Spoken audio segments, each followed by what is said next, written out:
Hi everyone, this is Kevin from Supernatural Selection. Are you an independent creator? Do you have a webcomic or an Etsy store? Do you 3D print things? Or are you just looking to get some word out for your Discordian cabal with social terrorism? Well, we'd love to help.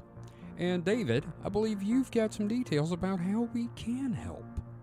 Why, certainly. If you go to supernaturalselectionpod.com/contact, that is supernaturalselectionpod.com/contact, you can learn how to advertise with us. That's right. I believe the rate is $2 per episode. You can't beat that with a stick. I mean, trust me, we've tried. Yeah, that's cheap. That's literally cheaper than dirt. And best of all, if you're not sure how to write an ad, we'll do it for you. We'll even record it. Absolutely. Just let us know what you need in the ad, and we'll be happy to do that for you. And again, that URL is supernaturalselectionpod.com/contact. And now, back to the show.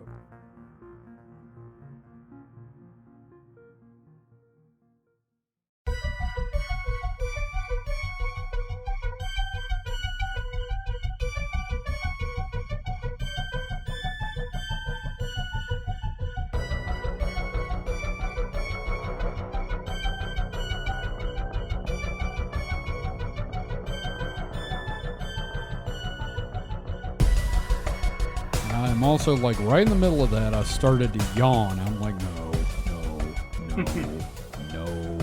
Yawns, hiccups. This is going to be a great one. Ill portents for the episode tonight. Indeed, especially with the first story I've got. Hello, and welcome to Supernatural Selection. I'm your host, Kevin. With me this week are Mike the Skeptic. Mike, how you doing? Other than surviving Hell World, I'm doing okay. All right, well, that's good. David is also here, Mr. David Davis. David, how are you? I, too, am surviving Hell World. Okay, awesome. I'm not surviving Hell World. I am a lich. I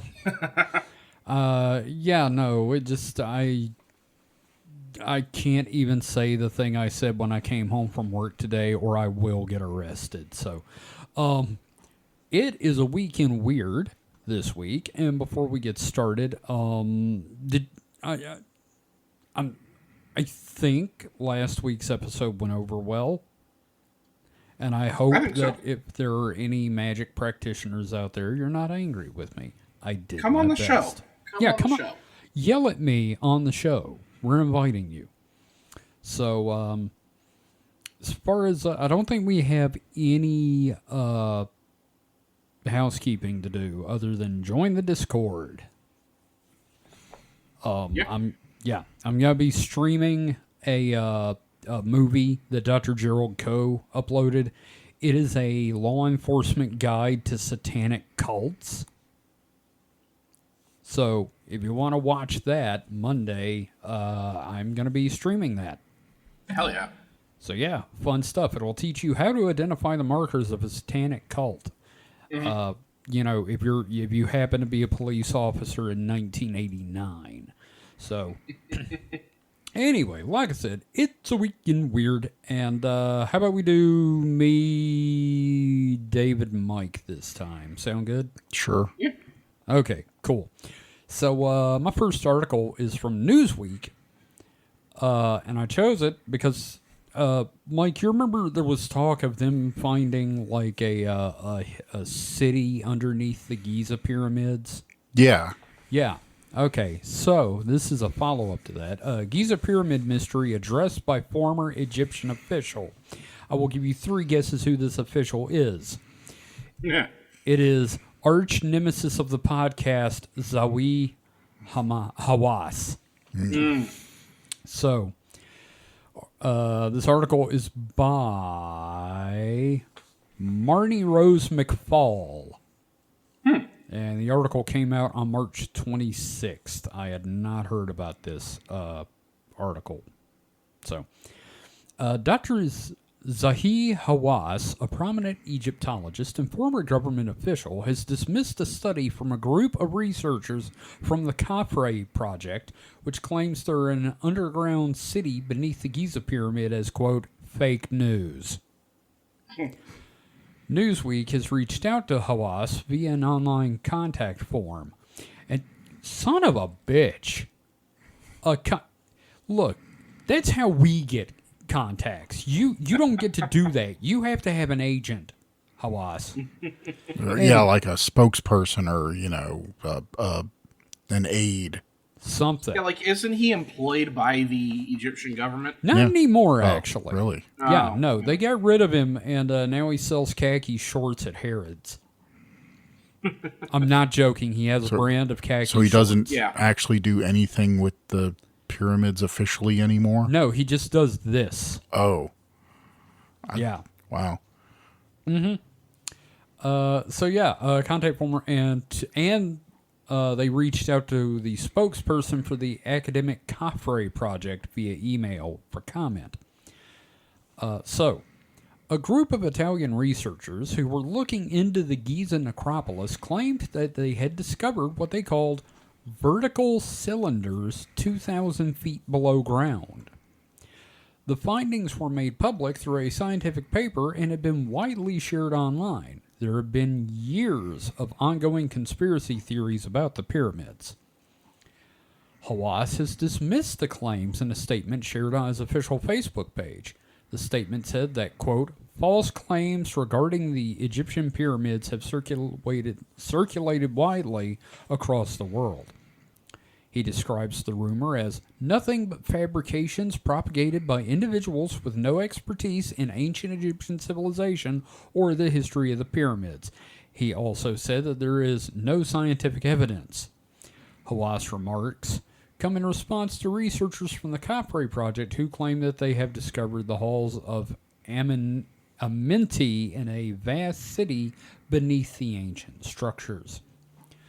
The project used synthetic aperture radar tomography, and that's a lot, and involved scientist Corrado Malanga of the University of Pisa and Filippo Biondi of the University of Strathclyde in Scotland, who scanned the Khafre pyramid and uncovered what they said was an underground system stretching miles beneath all three of the major pyramids. Specifically, under the Khafre pyramid, a team of researchers claim that there are spiral staircases beneath the surface. Scientists also said that they had located 5 small room-like structures in the pyramid. Hawass said in his statement, the base of the Pyramid of Khafre was carved directly from the bedrock to a height of approximately 8 meters. According to extensive scientific studies and research conducted in recent years, there are no columns beneath this base. The study has also drawn skepticism because it was not peer-reviewed. Now, a spokesperson for the Khafre group, Nicole Chicolo, I'm guessing is how I say that, said that the groundbreaking study has redefined the boundaries of satellite data analysis and archaeological exploration. Dr. Hawass, in his statement, stressed that such claims are merely attempts to undermine the grandeur of ancient Egyptian civilization. However, these attempts are futile, and such baseless rumors will ultimately be consigned to the dustbin of history. Academics at the Khafre project are yet to respond to Hawass's statement. So, how are we feeling about this? Well, you go ahead, Mike. And say, well, Mr. Beast was just there, and he didn't find anything, so, he is like an expert in archaeology, so I trust his judgment. Is he? No, he's not. No. I was going to say, that sounded like bullshit. I was being quite full of shit. Ah, Yes. good. Perfect. Wonderful. I don't know. David, how about you? I don't want to agree with the guy, but he's probably right. Again, this wasn't a peer-reviewed paper. I don't like the guy, but no, he's probably right in this case. Maybe. Plus, like, a spiral staircase does not sound super Egyptian. No. Yeah, But I mean, I can't think of examples of spiral staircases in Egypt that weren't introduced by like British colonialists, right? But it could be Atlantean. Yeah, it could be Atlantean. It could be a direct link to Moo, maybe. Yeah, that's it. There you go.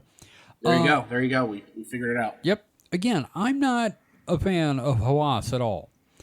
I am willing to give him... now, my other problem is that, okay, yes, he is reacting to something that is very questionable at the moment, because, again, it wasn't peer-reviewed, but there have been other signs of cavities and chambers underneath the ground at the Giza complex. So the Giza complex needs a dentist for all the cavities. Yes.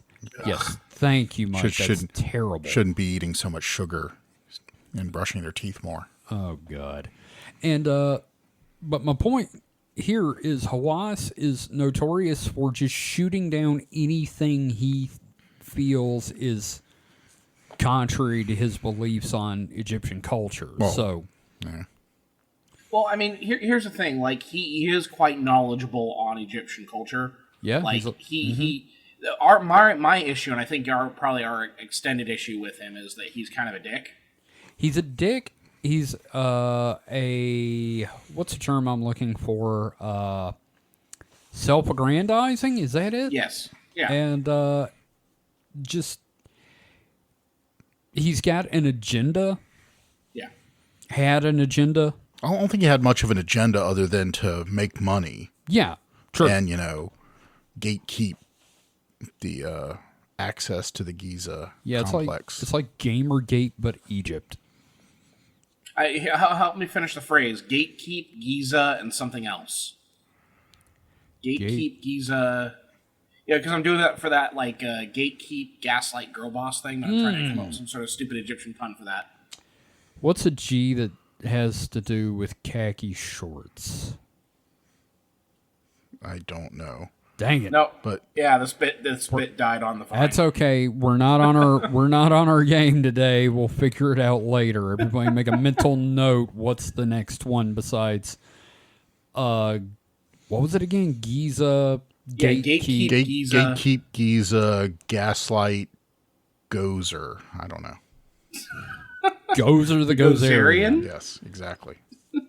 There is no Dana, only Zool. So yeah, I the minute I read Zahi Hawass was involved, I got just irate. Mm-hmm.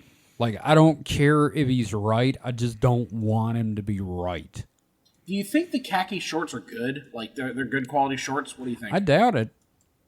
I think they're the kind of shorts you buy and you put them on and then you look, there's already threads coming off of it that have become unstitched. I think I feel like, let me preface it with that, that he is running a fucking sweatshop to make his shorts. The Zahi Hawass Memorial Short Sweatshop. He keeps all the mummies he finds and he uses them to make the goods. Yeah. Oh wow. That's how it works. He's a necromancer. Yep. It's all made out of mummy wraps, actually. Oh shit. That's what the shorts are made of. That's my guess, anyway. So yeah. Now, who did I say was going next? David. Me. David? Okay. Well, that was my story, and I always like to check in on what that shitbag is up to these days, so. No, that's fair. Yep. So what you got? Okay. So this has been in the news lately from Time. This is the return of the dire wolf. Mike, before you stop, I know it's not a real dire wolf. We'll get into that. I was just thinking, man, I can't wait for Mike to interrupt this one. I was prepared for the pendantry there. Okay. The dire wolf, I'm just going to read a little bit from the article, is by Robert Clark for Time. Jeffrey Kluger for Time. Jeffrey Photographs by Kluger? Robert Clark. Yeah, Kluger. Jeffrey Kluger, like, didn't he kill children with a glove? Right. No, that's his cousin Freddie. So I'll just read a couple little highlights from this, but we've pretty much all read about this. Everybody, it's in the discussion, but we'll talk about it. Yeah. Quote, the direwolf once roamed an American range that extended as far south as Venezuela and as far north as Canada. I'm sorry, I have to repronounce that. Venezuela. And as far north as Canada, but not a single one has been seen in over 10,000 years. when the species went extinct. Plenty of dire wolf remains have been discovered across the Americas, however, and that presented an opportunity for a company called Colossal Biosciences. Relying on deft genetic engineering and ancient preserved DNA, colossal scientists, which just makes them sound like giant scientists. Yeah, I know. It's like they might be giants, but they might be scientists. They might be giant geneticists. Yeah, exactly. Colossal scientists deciphered the wolf genome, rewrote the genetic code of a common gray wolf to match it, and using domestic dogs as surrogate mothers, brought Romulus, Remus, and their sister, 2-month-old Khaleesi, into the world during 3 separate births last fall and this winter, effectively for the first time de-extincting a line of beasts whose live gene pool long ago vanished. Time met the males. Khaleesi was not present due to her young age, at a fenced field in a U.S. wildlife facility on March 24th, on the condition that their location remain a secret to protect the animals from prying eyes. And hunters. Yeah, absolutely. The dire wolf isn't the only animal that Colossal, which was founded in 2021 and currently employs 130 scientists, wants to bring back. Also on their de-extinction wish list is the woolly mammoth, the dodo, and the thylacine or Tasmanian tiger.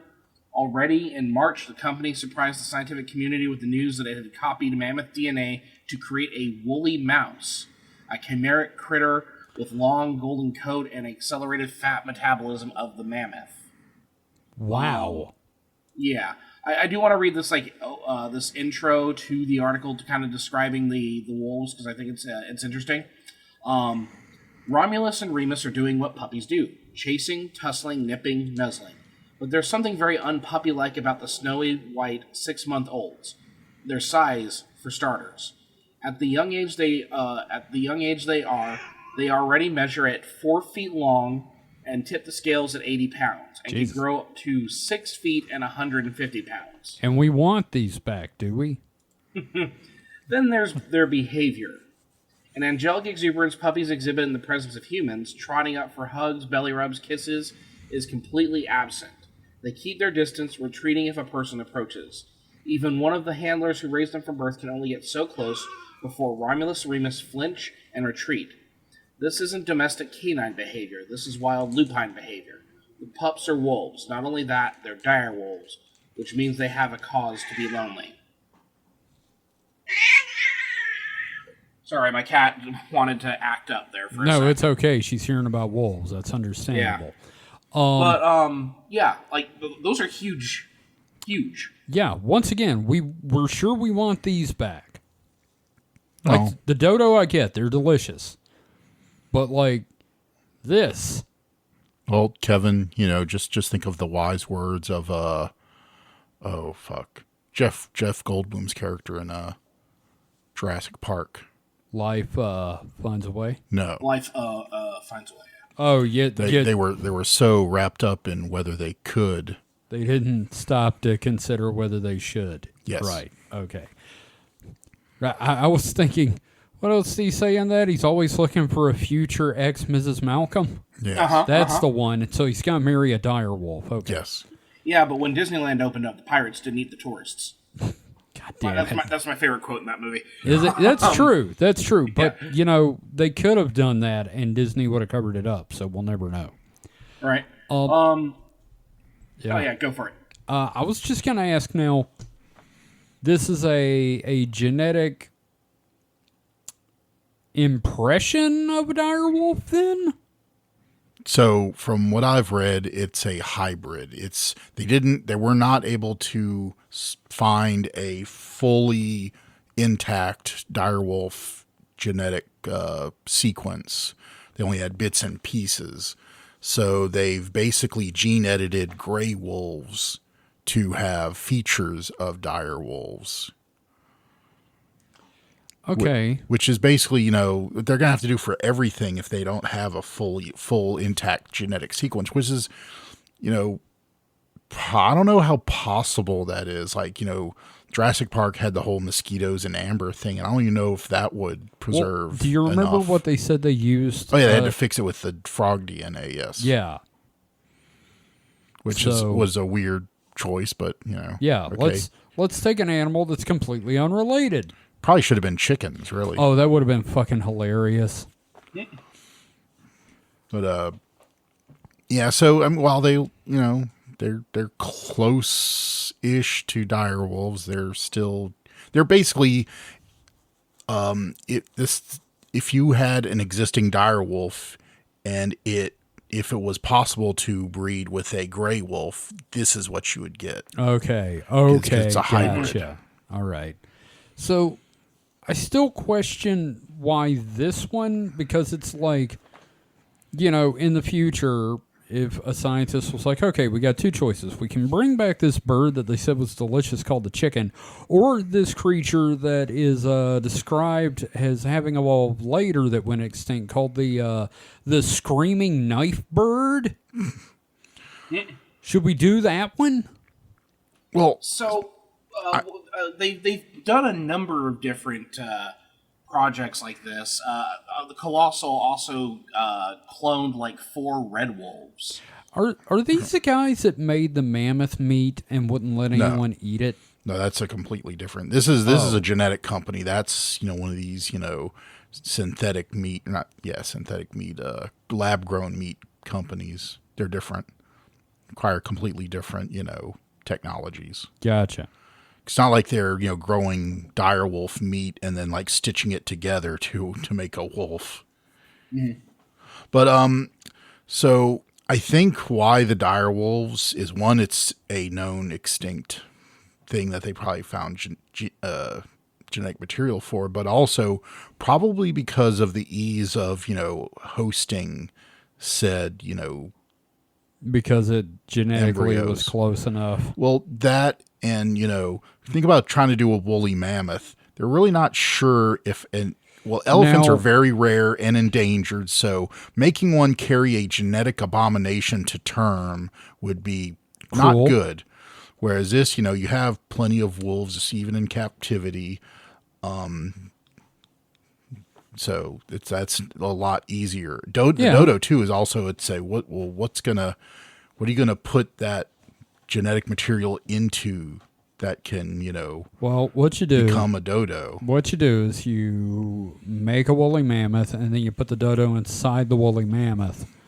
We're getting back to the extinct turducken again, aren't we? Put I need the chill. dodo in the dire wolf, Uh-huh. and then you put that in. I don't know. We need an intermediary of something. Saber-toothed tiger. There you go, saber-toothed tiger. Then shove that into the woolly mammoth, and then you have the plot of Ice Age Part 20. Oh God, I'm Why is it every time we talk about extinct animals, I get hungry?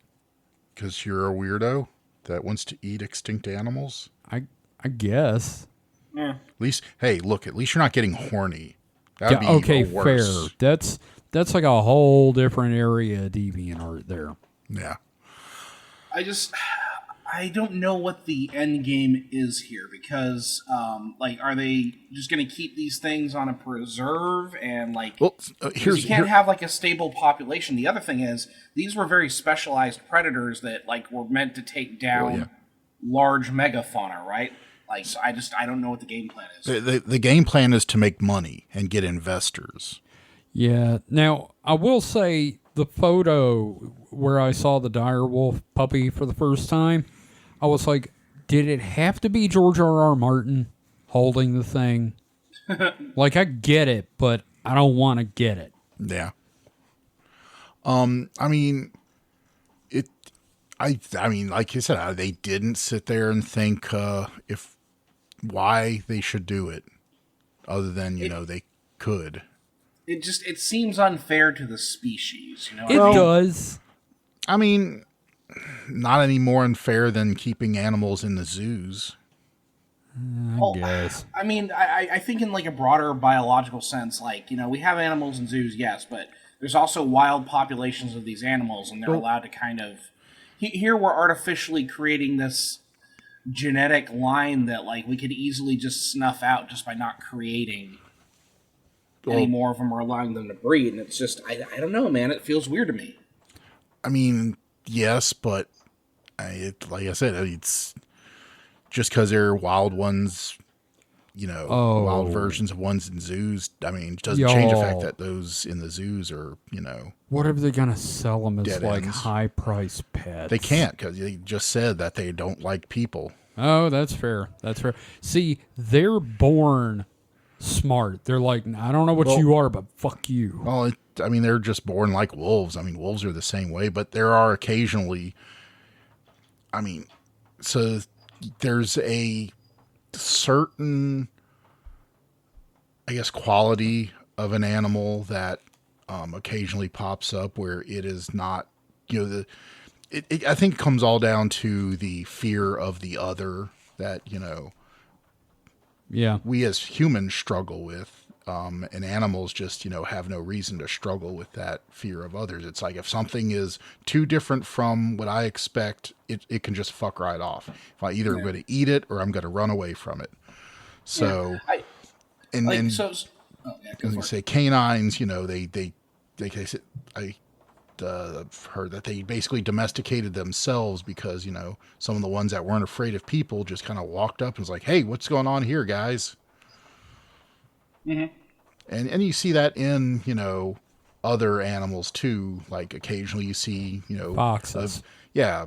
Well, there are people that are breeding foxes. And when you're breeding animals for Yeah, other but things, you're going to be able to see that yeah, more regularly. But like I've seen examples of foxes Well, but that yeah. just like love hanging out with humans from the wild. So- Yeah, or deer. I've seen, some things of deer that'll just walk up to people. And, most deer wouldn't. But Right. occasionally you have some that are just have this, I don't know, would you call it suicidal tendency gene? But yeah, where they're, I wouldn't quite say friendly, but do not have the innate fear that a lot of animals do. Yeah. All animals do. Yeah. Yeah. Most. Well, They- I'm going to bring up the Frankenstein question in all of this. Like, as the creators, do we owe it to this, what is essentially like a new species? Do we owe them the ability to establish a population? I mean, not really. I don't know. It doesn't sit right with me though. That's what I'm struggling to deal with right now because again, like this is we talk about this idea of like bringing back these extinct species, but again, like these species live in certain niches, and it becomes kind of morbid to create this living thing. Well, we've been doing it forever. I mean, look at what's the donkey horse hybrid? Mule? Mules, yeah. Look at mules. They're fucking sterile. But they, create I them mean, all they the do time. have like social groups. You know what I mean? It's They're the same thing. They're just weird half breeds. They can't reproduce their own on their own. So therefore they're kind of dead ends. I mean, I'm presuming that they're going to be able to create another group of these. We'll call them direwolves. That's not what they are, but that's what we're going to call them. That they could establish like a population. And I'm just like, well, then what do you possibly. do then? I mean, can they make them genetically different enough to where they're not basically inbreeding? That's another question. I feel like, Yeah. yeah, I mean, we're talking about to have a breeding population, you'd have to make a lot of wolves. Well, they'd Yeah. also have to make them genetically, varied enough because Yeah.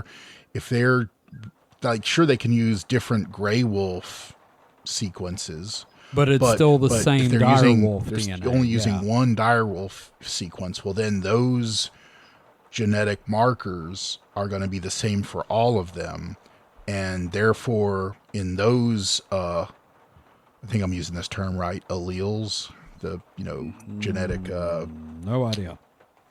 your different genes.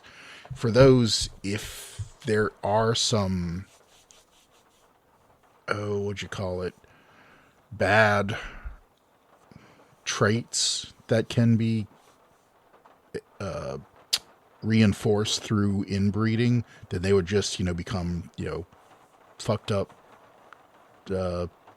genetically fucked up wolves instead of dire wolves. Well, nonetheless, there are a lot of moral questions about this that we're not going to be able to answer. because Yeah, we're I've got podcast hosts.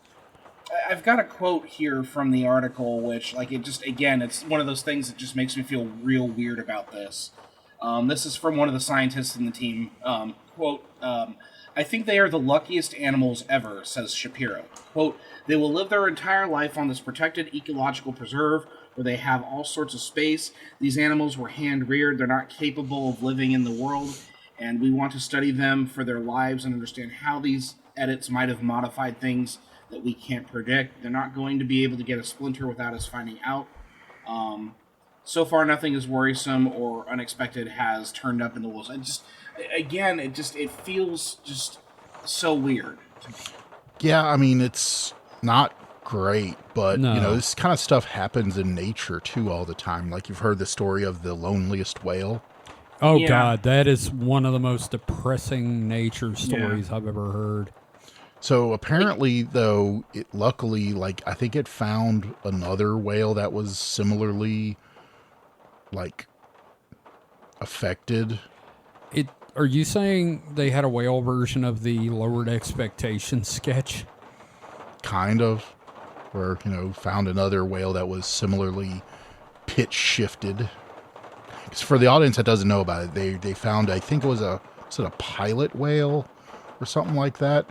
Some kind of whale whose vocalizations were in a higher, or a different frequency from what those species of whales normally do. And because it was so different, the other whales wouldn't come near it because it didn't sound like, one of their species. Yeah. Imagine you met a dude that only spoke Esperanto. Yeah, and nobody around spoke Esperanto, and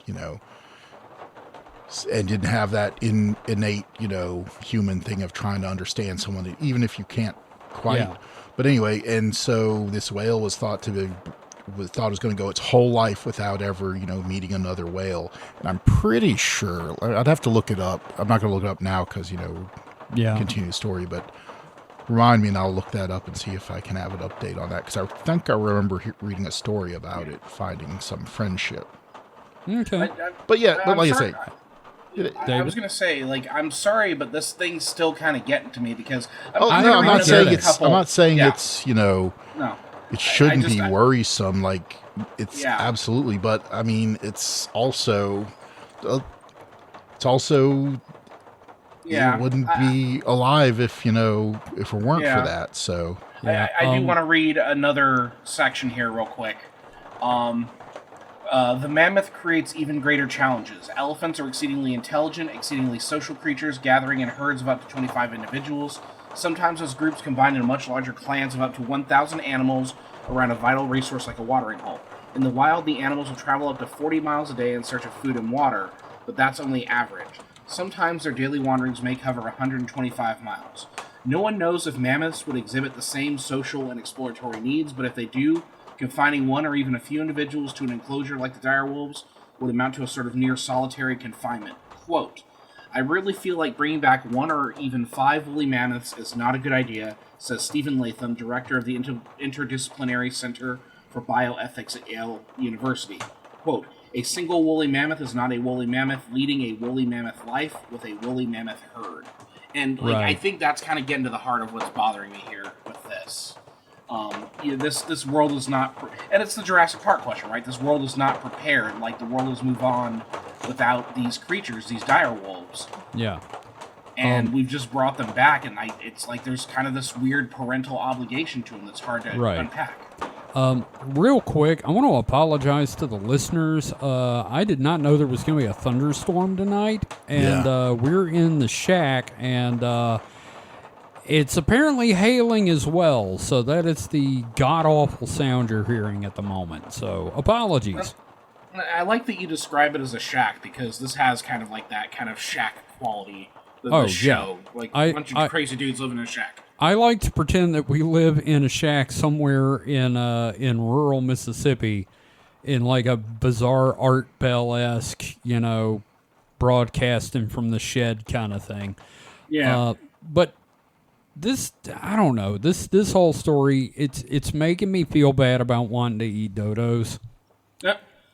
I appreciate the technology. I appreciate the science. I appreciate like how it's going to help like existing species. Mm-hmm. But like again, now we have these 3 animals, and that's the only life they're ever going to know is each other and this small cage. And I mean, it's not small. It's 2,000, however many acres. But even then, it's still just like that. Just I don't know, man. I don't know why this is getting to me so much. But I'm just like, man, this is kind of fucked.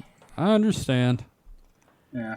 I mean, it's kind of the same ethics of, say, you and, a woman were stranded on a desert island with absolutely no hope of being rescued. Should you have a child? Well, I don't know, because with the being stranded on an island, you're not created and stranded there on purpose. Well, There's but kind of a it's difference kind of, there. but it's still this is very similar. Should you bring life into this world? But it is. It's you. It's not you being stranded. Yeah. It's creating a child. Should you bring life into this world that has no hope of procreation, meeting anyone new, all that. It's the same ethical conundrum. Well, even then, with like the stranded thing, if you're stranded, like you're stranded there is a chance you can always be rescued. That's what I'm saying. There's no hope of rescue. It's the end of the world. You're the last 2 humans on Earth. That's what I'm saying, because it's the same moral dilemma of should you create life when that life has no chance of doing the same. Okay, so you framed it as like there's no chance for rescue. I didn't hear that in the original. No. I mean, I get what you're going with, but like again, with like an issue of being stranded, it feels like accidental, but this feels purposeful, and that's kind of the thing that's rubbing me the wrong way about it. No, I understand where you're going with it. But it's the same. It's the same thing. It's that it's purposefully bringing life in. But when, I mean, it's a tricky question, but it's I don't know. I don't know how else to. No, I mean, and here's the thing: I'm not going to have like an answer. Just like there's no reason for us to have answers about like the fact that we're interrogating it and we're drawing these parallels and drawing these associations. Like that's ultimately the most important thing. Like and who knows how I'll feel later when they maybe they're like, hey, you know what, these things can actually fill a certain biological niche, and we're going to release a population of them. Maybe that's going to be a thing that happens. Who knows? But I don't know, man. I don't know. It's just it's okay. Super interesting. See, so the way we try to like understand these kind of things is thought experiments, right? Yeah. So you're a sum of your memories up to this point, right? Mm-hmm. So say an alien abducted you and cloned, took an exact clone snapshot of you, and you are now this clone snapshot that wakes up in an alien, for better or worse, call it a zoo. Mm-hmm. You are a copy of who you are. They scanned your brain. You have all these memories and everything. They give you a very comfortable life. And tell you, you're the regular. The original you is back home. You're here.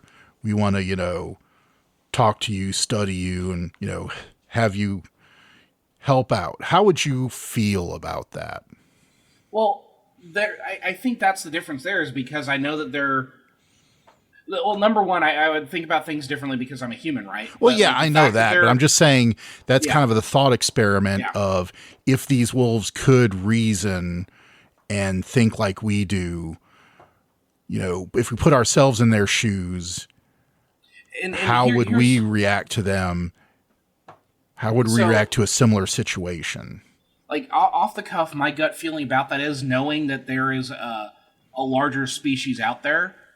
Like there, that there's. I mean, it's not an exact metaphor, yes, but but like I'm working with the metaphor you gave me, but but like I would be like, no, because there's no way to make it a perfect analogous metaphor, except maybe say, and they tell you, instead of that, the earth blew up, and you were the only one they were able to save. There's no more humans left. But they were able to make a copy of you because you were the last person that they had, studied. So you now know there's no humans left. Would you would you think to yourself you'd rather have not been created? I mean, do you think? I think in the long run, yes. Like, I would probably, live because, I'm a coward and I don't want to die. But also, once I'm gone, it's that's it. This is also getting into some, huge anxieties I have over, mortality and shit like that kept me awake as a child. So, I'm all, fucked up at the moment, emotionally and psychologically. But no, I mean, this is super interesting. And, the fact that we're able to kind of, really dig into this is super interesting to me. Okay. Yep. I'm sorry. It's just I've told you, Kevin, my childhood, lying awake at night, I didn't get a lot of sleep because I was afraid of dying. Right? Yeah, I mean, yeah. I think the fact that the difference between us is you were afraid of dying and I was afraid of being abducted by aliens and having things stuck up my butt. Well, and I'm just thinking now, if adding that anxiety of so now I'm not only afraid of dying, but I'm also the last species. The last of my species is just so completely hopeless, and I'm kind of glad that these dire wolves don't really have that concept of that. Yeah, I mean, I was just trying to frame it in constructs that can kind of and you traumatize me.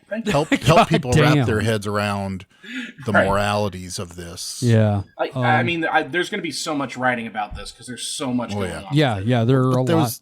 There was also the same about Dolly the sheep too. There was a lot of consternation and moral quandaries about it, and all these things are going to have that. There's just because it's stuff we've never done before.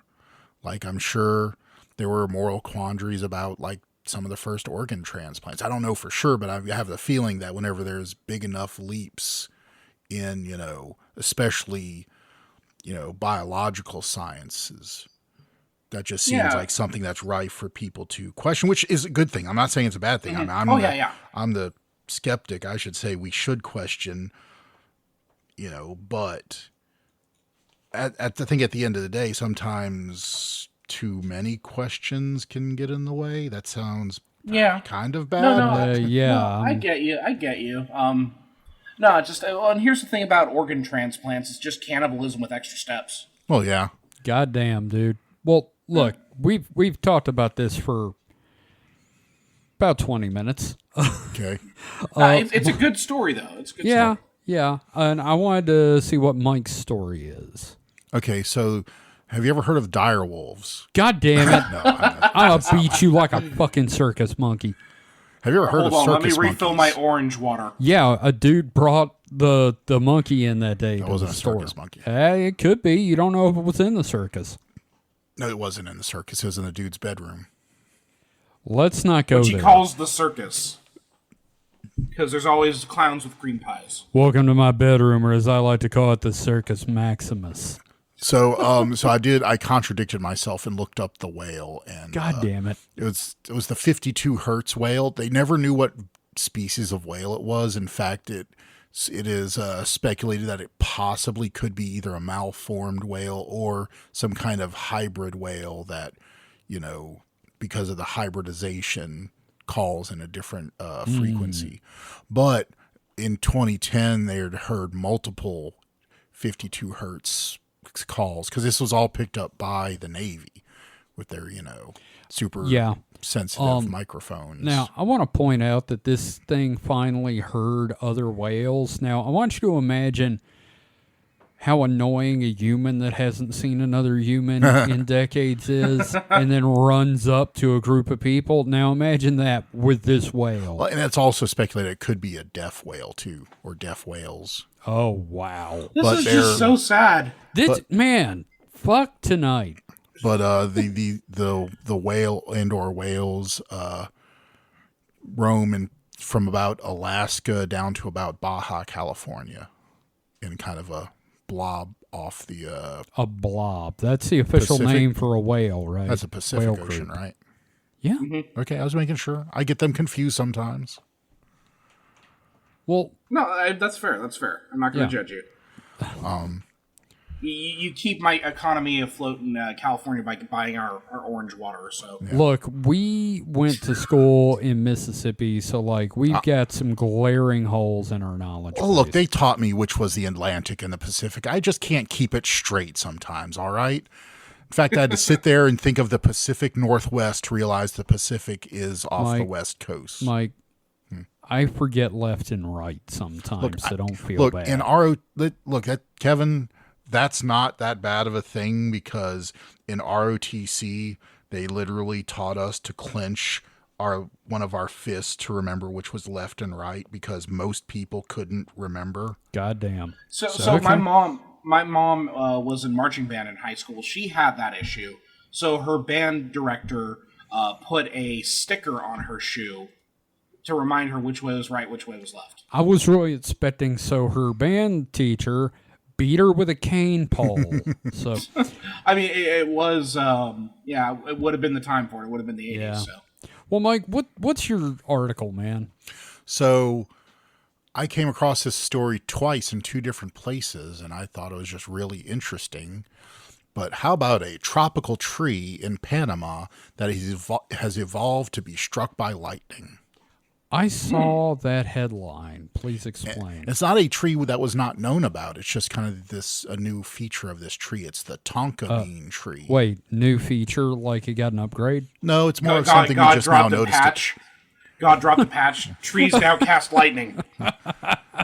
Just a new thing it's like I'm trying to think of some other animal or something that's found we didn't know about.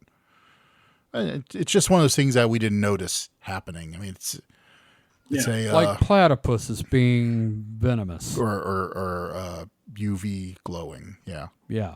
Okay. Lightning is usually seen as a harbinger of destruction in forests. This story comes from Live Science. This is a harbinger of destruction in forests, killing or damaging trees in their blasts. But the lowland rainforests of Panama, one species of towering tropical tree may have evolved to use this force of nature to its advantage. The tonka bean tree, or Dipteryx oleifera, may actually benefit from being struck by lightning, according to a new study. Scientists discovered that these trees not only survive these electrical encounters unscathed, but the lightning damages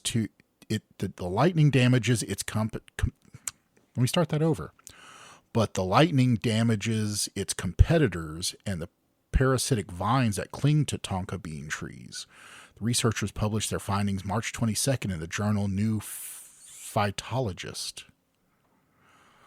Quote, "We started doing this work 10 years ago, and it became really apparent that lightning kills a lot of trees, especially a lot of very big trees," study lead author Evan Gora, a forest ecologist at the Carey Institute of Ecosystem Studies, told Live Science.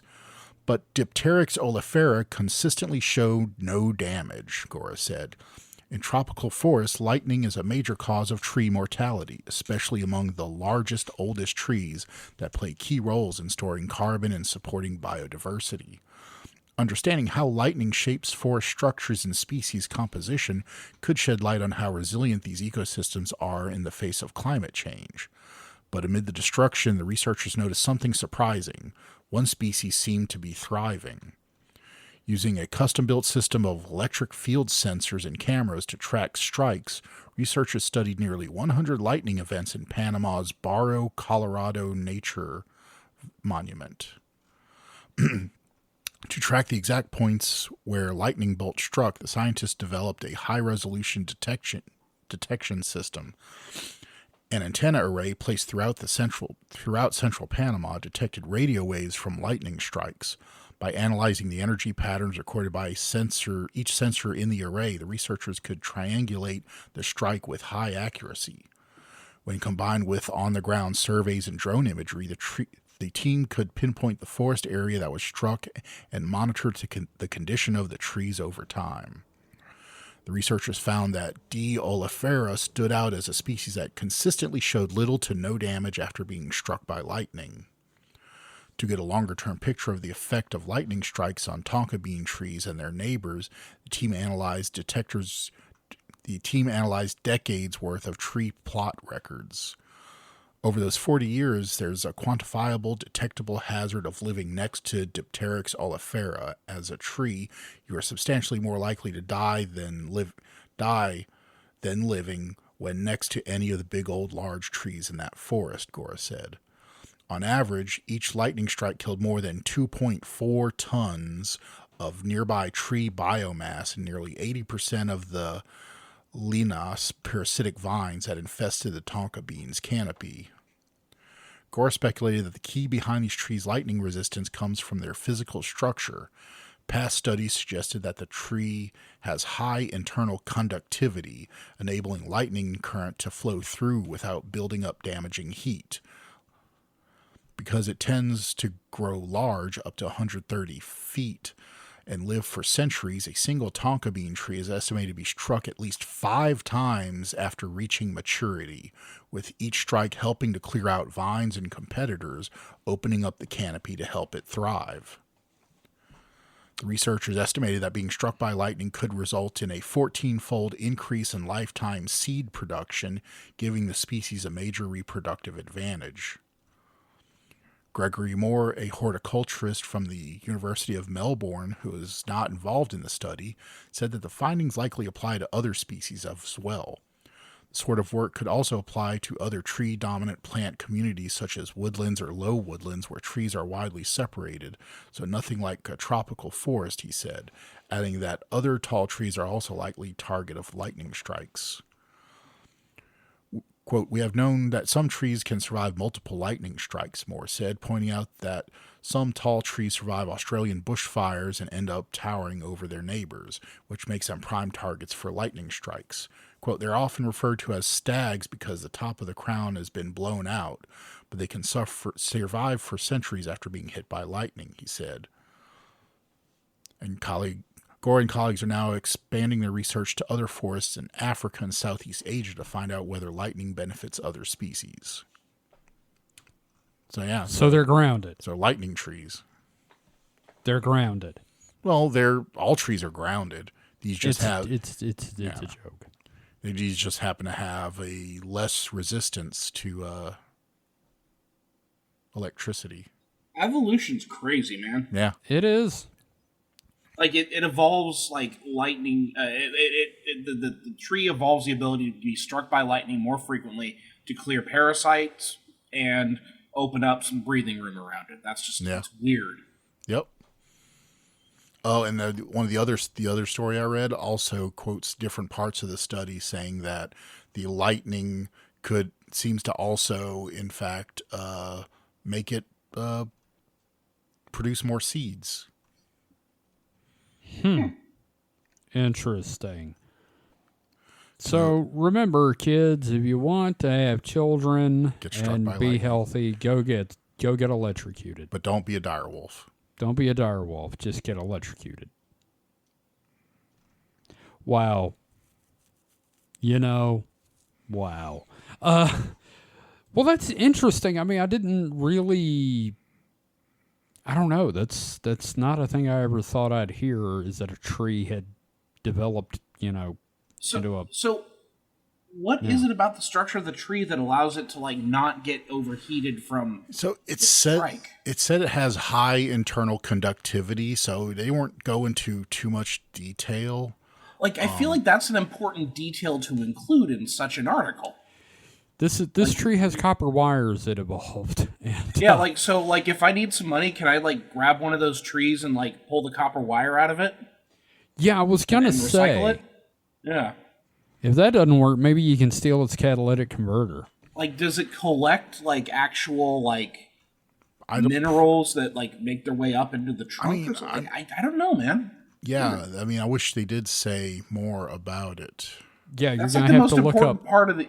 Yeah, that's the most important part of the article, and they neglected to include it. Yeah, we're going to have to do a Google search that says, lightning tree, how the fuck? So, I mean, I think I think at least this study seemed to be more about the, about the effects of the lightning than really the structure of the tree and the how. More of the result than the More how. of the why than the how. Which is fair, but also I think I'm perfectly fair to ask, well, why does the tree work like that? What is the mechanic of it? Excuse me, Mr. Scientician, sir. How do? See, That's basically my question as well. I want to know why.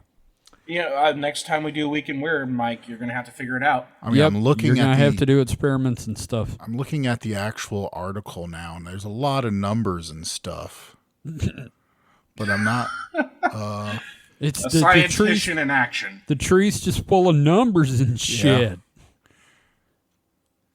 Well, I mean, that's interesting and I think it's far less depressing. I think it's one of those things that's just outside the study because they're saying they provide robust empirical evidence that lightning strikes affect different tropical tree species differently.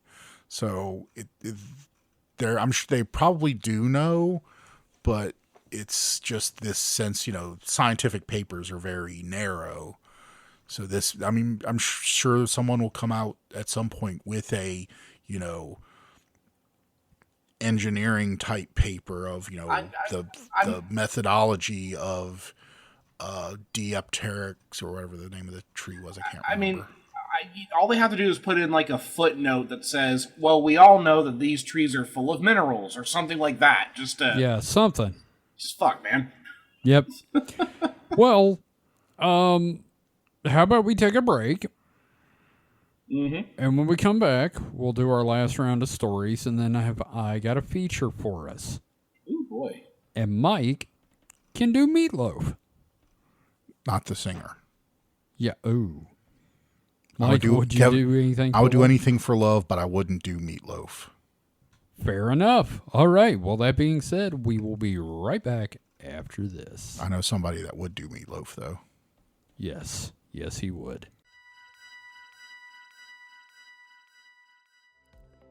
Hey, Kevin here. Hope you're enjoying the episode. Hey, who are you talking to, Kevin?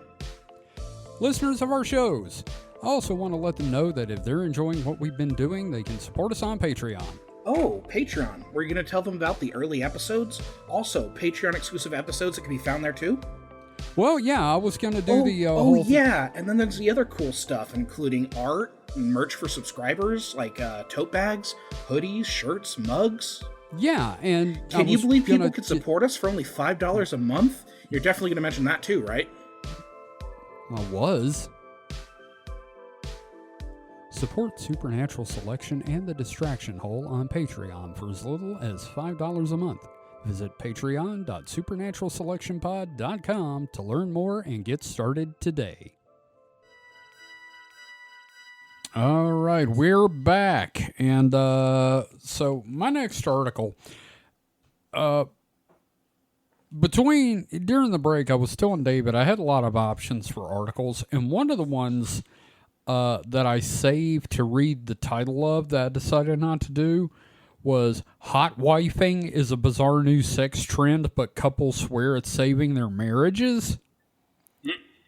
And that's the one I didn't go with. So, of course, both that one and this one are from the New York Post. So, pillar of journalism. This article came out April 4th, and it's by the Associated Press. And the article is called British Church opens its doors to pro wrestling to attract converts. Hell yeah. Yeah. Sorry. Sitting around a wrestling ring, churchgoers roared as local hero Billy O'Keefe body slammed a fighter named Disciple. Beneath stained glass windows, they whooped and cheered as burly tattooed wrestlers tumbled into the aisle during a 6-man tag team battle. Hell yeah. This is Wrestling Church, which brings blood, sweat, and tears, mostly sweat, to St. Peter's Anglican Church in the northern England town of Shipley. It's the creation of Gareth Thompson, a charismatic 37-year-old who says he was saved by pro wrestling and Jesus, and wants others to have the same experience. It is not an uncommon thing, I'll tell you that much. Really? Yeah, no, I mean, especially like in the southern United States. Yeah. Like churches always, because they're like usually the public spaces for towns, right? I was going to say, yeah. usually that's where, the only place where you have like room for something like that in a crowd. I sometimes go to like local indie shows, local indie matches, right? And there was one that was done in the big old Catholic church in town. Oh wow! They opened it up and then they had the ring in there, and I watched like a bunch of wrestlers do their thing. They're fun. They're fun shows. The other one I saw recently was at the local roller rink. Okay. So yeah. Well, Thompson says the outsized characters and scripted morality battles of pro wrestling fit naturally with a Christian message. Mm-hmm. Side note, is that because it's all made up? Anyway, quote, boil it down to the basics. It's good versus evil, he said. When I became Christian, I started seeing the wrestling world through a Christian lens. Oh boy. I started seeing David and Goliath. I started seeing Cain and Abel. Cain and Abel was not wrestling, sir. That was a murder. No, I mean, okay, here's the thing. Like, do you guys watch a lot of wrestling? No. I do. I'm very much like a wrestling I know fan you right now. do. Yeah. So, like, all of this makes absolute sense. Even the Cain and Abel thing, because there are feuds I'm watching right now where people have betrayed each other. No, I super gotcha. operatic. Like, yeah, it makes sense. Yeah. Well, the quote continues, I started seeing Esau having his heritage stolen from him, and I'm like, we could tell these stories. Church attendance in the UK has been declining for decades, and in the 2021 census found that less than half of people in England and Wales now consider themselves Christian. Those who say they have no religion rose from 25 to 37% in a decade. That has led churches to get creative in order to survive. Quote, you've got to take a few risks, says the Reverend Natasha Thomas, the priest in charge of St. Peter's. She acknowledged that she, quote, wasn't entirely sure what it was I was letting myself in for when she agreed to host wrestling events. Quote, it's not church as you would know it. It's certainly not for everyone, she said. But it's bringing in a different group of people, a different community than we would normally get. At a recent wrestling church event, almost 200 people, older couples, teenagers, pierced and tattooed wrestling fans, parents with excited young children, packed into chairs around a ring erected under the vaulted ceiling of the century-old church. After a short homily and prayer from Thomas, it was time for 2 hours of smackdowns, body slams, and flying headbutts. Love it. The atmosphere grew cheerfully raucous. Raucous. Okay, thank you. The atmosphere grew cheerfully raucous as fans waved giant foam fingers and hollered, knock 'em out, at participants. Some longtime churchgoers have welcomed the infusion of energy. Quote, I think it's absolutely wonderful, said Chris Moss, who married her husband Mike in St. Peter's almost 50 years ago. You can look at some of the wrestlers and think, she scrunched her face in disdain, but talk to them made her talking. Okay, hang on. Let me start that over. You can look at some of the wrestlers and think, she scrunched her face in distaste, but talking to them made her realize you shouldn't judge a book by its cover. Thompson, whose wrestling moniker is Gareth Angel, Nice. both wrestles and presides over the organized mayhem. Go figure. He's a mix of preacher and a ringmaster, wearing a t-shirt that says, "Pray, eat, wrestle, repeat." Fuck yeah, man. There is a photo of the shirt. It is made of spandex. Hell yes. Yeah. He's loved wrestling since it provided solace and release during a troubled upbringing that saw him survive childhood sexual abuse and a period of homelessness as a teenager. Quote, "I could watch Shawn Michaels and The Rock and Stone Cold Steve Austin, and I could be like, I want to be like them," he said. "So it's always been an escape for me, and a release, and a way to get away from stuff. But then, God has obviously turned that around now, and it's become this passion." He founded... This looks like a typo. He found... Oh, nope. That's me misreading. Sorry. I thought it was he founded Christianity. Yeah, That's wow. That would be a typo. He found Christianity in 2011. Go ahead, David. Oh, no, I was going to say that's bold of him to found Christianity. especially in 2011. I thought it would be a little older than that. Christianity 2, Electric Boogaloo. Come on down. Anyway. Yes, trying to start a rival promotion. We'll see how well that goes. Oh, yeah, it's like the XFL, but religion. I was going to say, like, WCW, but yeah, okay, keep it on point. So, yeah. He found Christianity in 2011, ran his first wrestling church event in a former nightclub turned church in 2022, and moved to St. Peter's last year. As well as the monthly Saturday night shows, his charity Kingdom Wrestling runs training sessions for adults and children in a back room of the church, along with women's self-defense classes, awesome. a men's mental health group, and coaching for children who have been expelled from school. For many in the close-knit community of UK wrestlers and fans, religion is a new ingredient, but not an unwelcome one. Quote, "I'm mainly here for the wrestling," said 33-year-old Liam Ledger, who wrestles as Flamin' Damon Crow. Nice. That's not a bad name. Sitting in a pungent changing room as the wrestlers discussed fight plans, donned knee pads, and laced up their mini-holed boots, he said it's a bit surreal when baptisms are held between bouts. "It works both ways," he said. "There's people that come here that are big on religion, and they're here for all that sort of stuff. And then they go, oh yeah, this wrestling is sort of fun." Kira, Kingdom Wrestling's reigning women's champion, said the organization has helped her bring her Catholic faith into her wrestling life.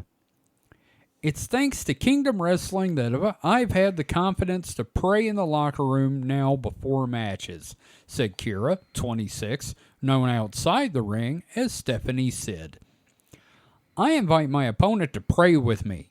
Pray that we have a safe match, pray that there's no injuries, and pray that we entertain everybody there." Not the weirdest thing to hear between wrestlers in the locker room. I mean, yeah, you got wrestlers who are dropping memes of them shaving each other's backs. Yeah, like it's another paragraph talking about it, and it's like 100. This is taking place like 175 miles north of London, but like, I'm not gonna lie, I don't hate this. No, this is a great story. This is a feel-good story. I like it. It really is. It's fun. It's church wrestling.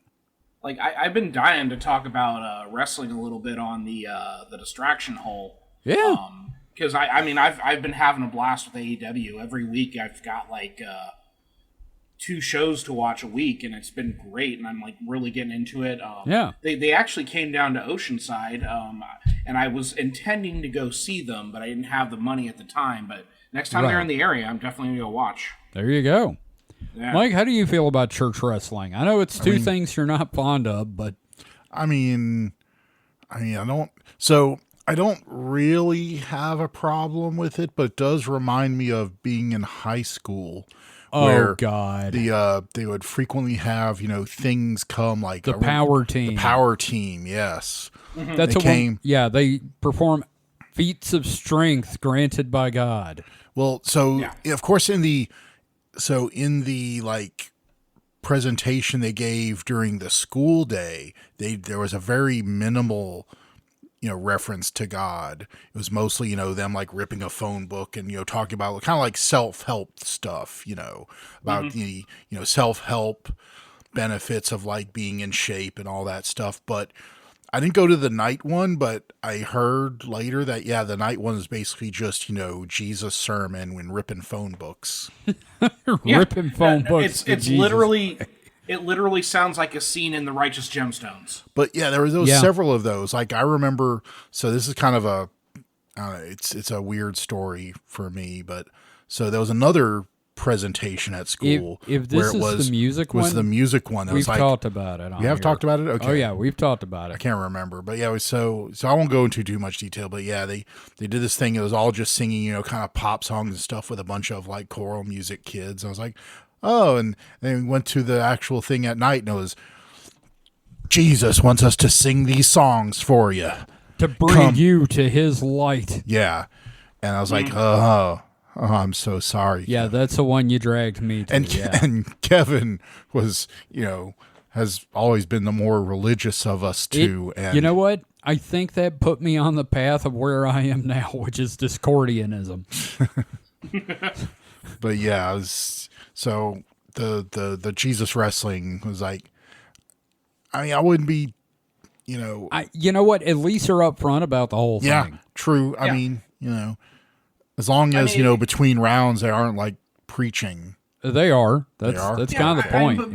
But like the thing is, they're like not pushing it. Like if you go to a wrestling event in a church like that, you know that they're going to be doing that. But they also they seem to be keeping it about the wrestling as well.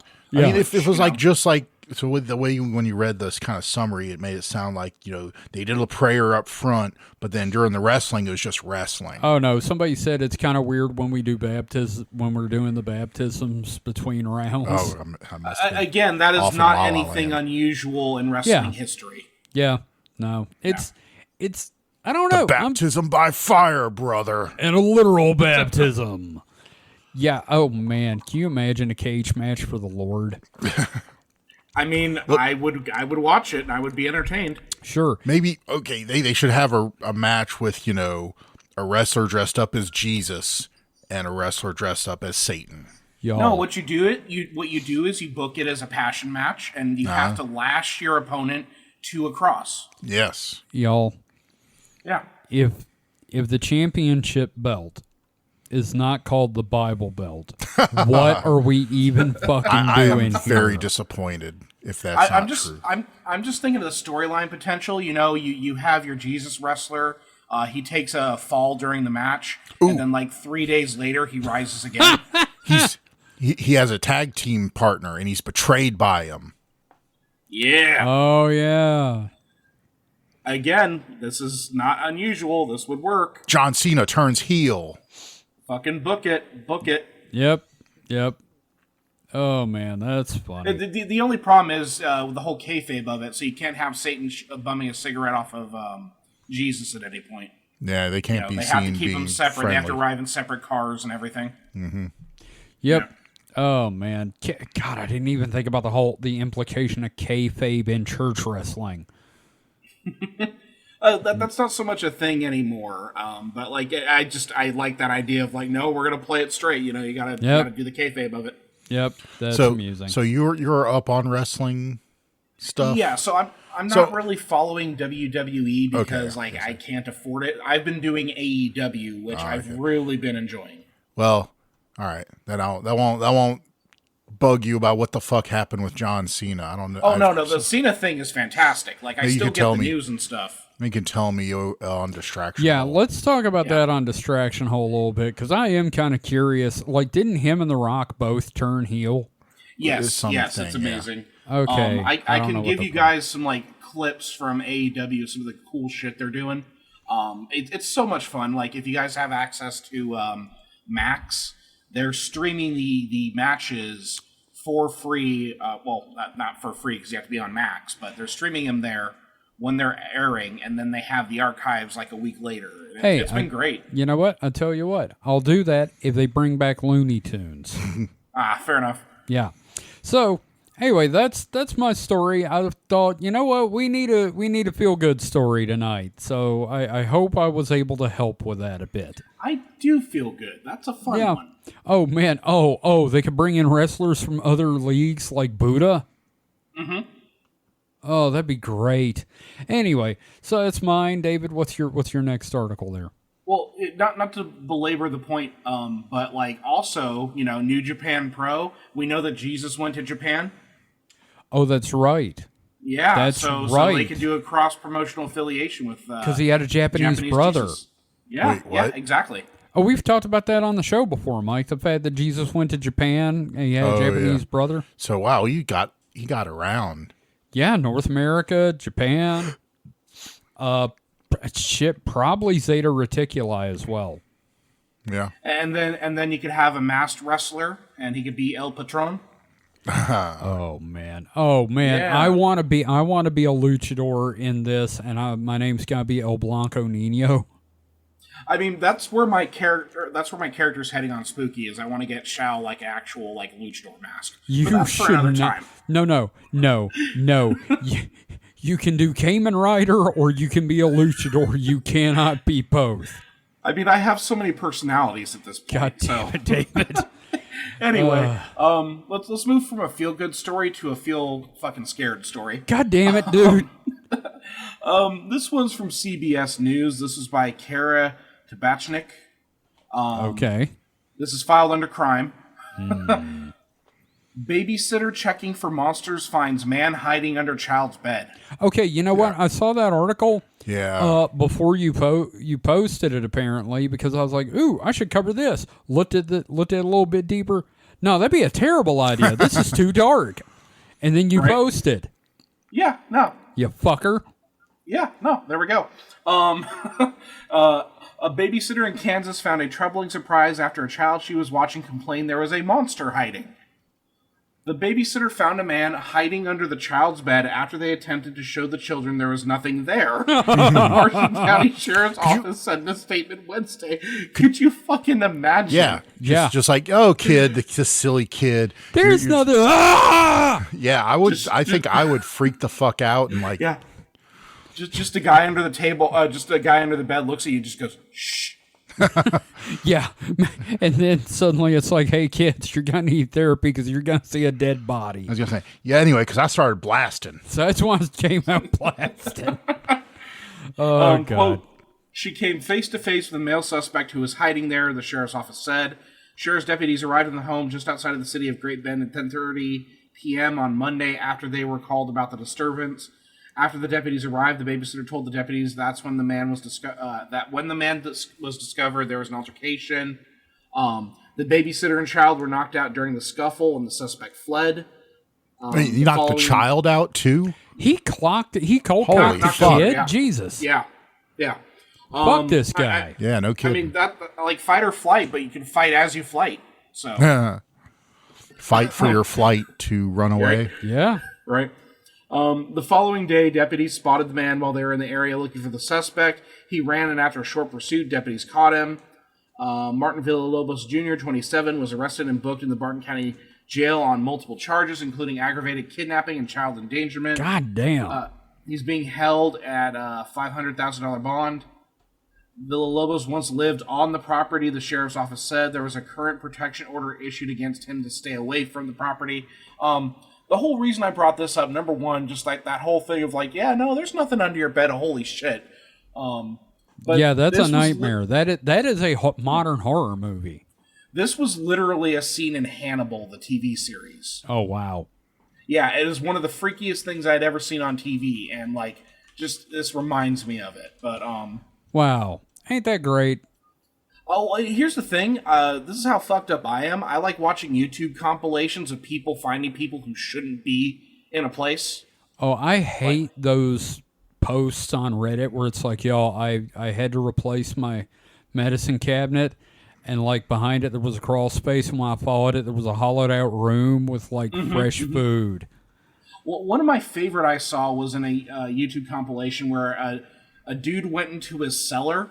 And he went down there with his camera because he kept hearing stuff. So he went down there, and there was a person at the other end of the cellar who was like crawling towards him.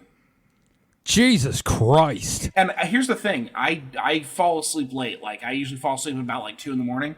I'm watching this shit at, like, 1 in the morning. Like, this is what I use to put myself to sleep. David, this is why you didn't sleep as a child. What the fuck? You're like, I mean, you know what would be fun? Trauma. Well, I didn't have YouTube back then, thank goodness. I thought you were about to say I didn't have you back then. I was going to be like, aw. Oh, I didn't have you back then either, buddy. No, I just imagine, like, how more fucked up would I have been if I had access to YouTube? Oh, God, no.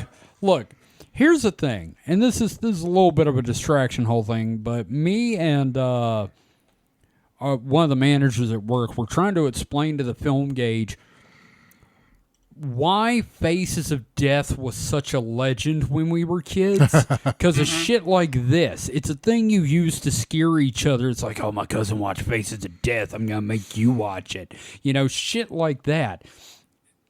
And, yeah. Like, you could write this in a short story and, like, post it like a creepypasta. And people would, like, they say, no, this is shit. But, like, no, this shit happens. Yeah, no. It's... Mike, something's beeping. Oh. Yep. Mike's going to step away for just a second. Meatloaf time. Yep. And, but no, it is a horrifying story, dude. I hate that. Now, see, here's the reason why I'm hesitant to do my own hot wheat. Mm-hmm. Because it will either be creepy shit like this, or it's just going to be stitches of scenes from Trailer Park Boys. Yeah, I was going to say that's all I'm going to do. It's just going to be that and stuff with Matt Berry in it. But I'd be more okay with that than the, hey, everybody, here's David's version, David's take on Faces of Death. Welcome to David's Nightmare Theater. No, you call it David's Happy Fun Time, and then it's just like murder. Yeah. No, like, I don't think I've ever really talked about this too much in the distraction hole, but, like, I should talk about my love of, like, urban exploration videos. Yeah. Because I can recommend a bunch of fun YouTubers, and it's always great when they're like, so it turns out there was a guy in there watching me the entire time after I went through the footage. Yeah. When you do that, I've got a couple stories about local stuff like that, so. Yeah. Have you ever done urban exploration? A little bit, but not like any big deal. Like, we went to Butts Park and did a little bit. There was like it's Butts Park. Fuck off. Did you at least wipe your feet? Yes.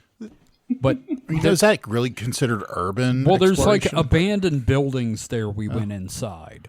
Oh, right. So, but see, there's this big water experiment station where they studied flooding on the Mississippi River with this giant scale model of the Mississippi River basin that had like screen door material to emulate forests and stuff. It's huge. Yeah, it was just these strips of like screen material that was like accordioned to where it's just like these, accordions. They were just laid out as forests. And it had like, all the dips and valleys and just rivulets. And it slabs. And it had like water spigot, like little water like holes where you could pump water in to see how flooding would do and experiment with like, what do we put a dam here or what have you. Well, the holes were actually for the sensor probes. Oh, my bad. The water would come from a little dam. Oh, right. Yeah, that's right. See, that's the building we went in, the building by that. Yeah. And it has like a rusty, Warner Brothers style water tower. But it was built by Rommel's men. The Rommel Corps that were captured in World War II. Yeah. Oh, they were housed at a military prison in Mississippi. Clinton, Mississippi, yeah. Oh, wow. So they built that thing. I've explored sewers because I'm a literal goblin as a child. You are a fucking goblin. So we have a building downtown. It was the King Edward Hotel. It was, I don't know when it was built, but all through our like teenage years, they recently, within the last, 15 years maybe, renovated it and turned it into like a modern hotel combined like space. I think it has like apartments and hotel space and stuff. And some office space. And office space too, yeah.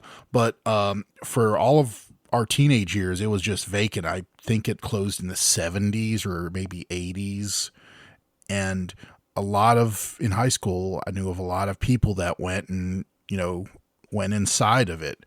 It was built in 1923, according to Wikipedia. Did it say when it closed originally?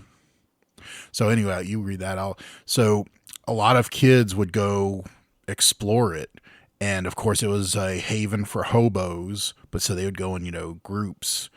And they said there was like, not immaculate, but, fancy like marble floors just covered in trash and, bird shit and you'd round a corner and there'd just be a hobo sleeping. 1981. Yeah, no.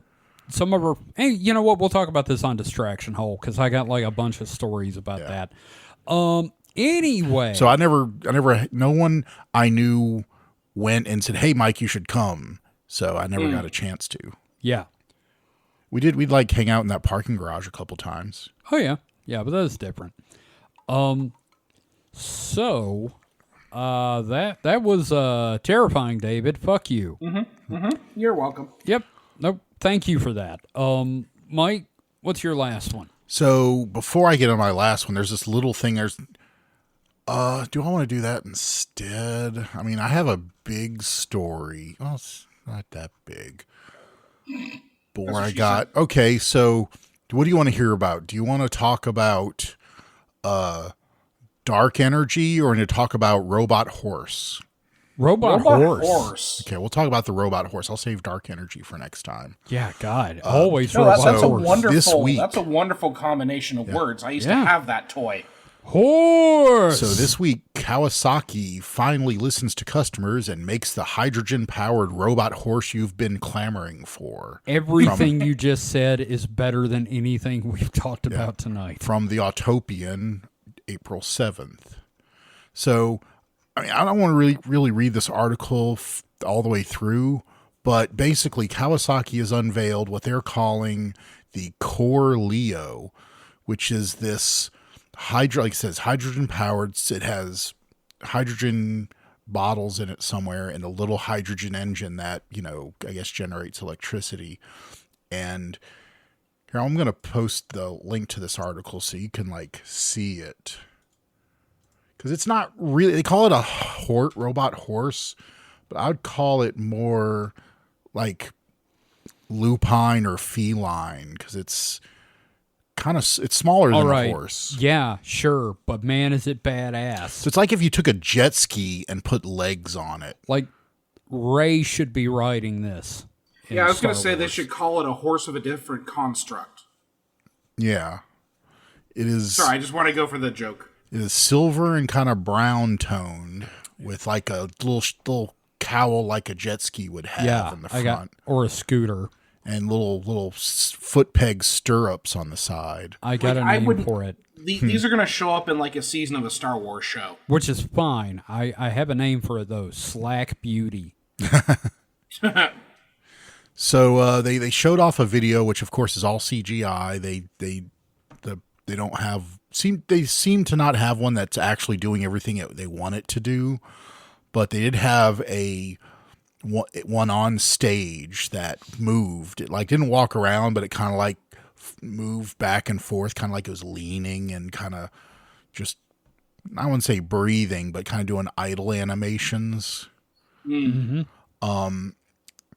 Yeah, it's kind of cool. I have to wonder, does it, so if it's not fully robotic, you're riding it like you would a motorcycle or a jet ski, it doesn't have to worry about say obstacle avoidance, but I have to wonder how are they planning to do the footing? It still has to walk, and so it has to be confident where it's putting its feet. Does it at least look at the terrain somehow? I don't know. Shit, dude, it just dawned on me what this looks like. What? It looks like an accessory for RoboCop. Sort of. Yeah, I mean it's very futuristic. It's futuristic-y. It's Kawasaki, so it has green accents on it. Yeah, no, and just a gun should pop out the bottom and just dead or alive, you're coming with me. So the name seems to indicate that it might, there maybe have been thinking more, cat-like because Leo's in the name. So here's what Kawasaki had to say about it. Kawasaki's revolutionary off-road personal mobility vehicle offers excellent all-terrain capability, powered by 4 robotic legs, together with the handling and stability of Kawasaki's motorcycles. While preserving the joy of riding, the vehicle continually monitors the rider's movements to achieve a reassuring sense of unity between human and machine. You just described a horse. Scale mountains and breathe in the fresh air and enjoy panoramic views. Let Core Leo unleash your, quote, impulse to move in the great outdoors. Isn't Core Leo one of the Japanese-only Transformer characters? I think that's a Zoid. Okay. I was going to say it sounds like a Gundam, so we hit all of them. Yeah. Oh, awesome. Now, see, what I want to see is a remake of George Romero's Knight Riders, but now with these. So we go full circle. Oh, man. I can't wait to see, like Ghost Rider 3099 riding one of these. Yeah. But it's on fire. Just looks like that scene in the Animatrix depicting, like, the war. Yes, with the robot horse and the Yes. horn. Yeah. God, I don't, you know what? A lot of times when there's something like this, I'm like, that's stupid. I want this. Yeah. I want one. I would ride this to work at a gallop. Show, like, one of the managers ended up in somebody else's TikTok video on his scooter going down the road. I want to be that guy, but with this robot horse. So, interesting. It does seem to combine a lot of different animals, like anatomies. Like, Now, sorry, go ahead. To say it has it has more hoof-like feet, Yes. but they're split kind of more like a deer goat. or goat. Yeah, instead of solid hooves. I guess technically it's a robo-goat. Like, it's a headless chimera. Yeah.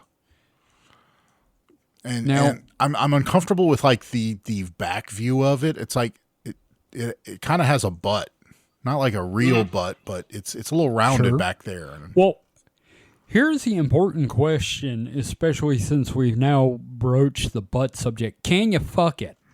It does not, in fact, look. Although it uses hydrogen and uses a little generator, so I'm sure it has an exhaust port, but that seems to be up front. Could you? Like, the butt is full of hydrogen tanks, and Could you, would you, in a garage? Could you, would you?